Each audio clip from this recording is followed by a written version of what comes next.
नागिनबद्दल मला पहिले माहीत होतं, आमच्या परिवारामध्ये झालेलं आहे हे, आणि डोळ्यांनी प्रत्यक्ष मी बघितलेलं होतं ते.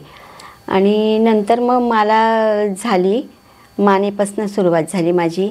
पहिले जरा त्रास होत होता, पण म्हणजे नंतर मग फोडं झाले, खाजत होतं खूप, फोडं झाले, मग त्यात पाणी भरलं. डॉक्टरनी मला 1 महिन्याचा मेडिसिन दिल्या, पण त्याच्याने काही मला कमी वाटत नव्हतं, म्हणून मग मी आयुर्वेदिक घेतलं. स्किन स्पेशालिस्टला दाखवलं. ह्याला कमी व्हायला नाही म्हणलं तरी 7-8 महिने तरी जातात. डॉक्टरने सांगितले की वॅक्सिन आहे ह्याच्यावर, ते जर घेतलं असतं मी तर मला त्रास एवढा झाला नसता. आणि बऱ्याचशा लोकांना माहीत नाही ह्याच्याबद्दल. जर हे घेतलं वॅक्सिन तर त्रास पण होणार नाही आणि नागिन पण होणार नाही. तुम्ही पण हे वॅक्सिन घ्या, कारण वॅक्सिन घेतलं तर त्रास होणार नाही.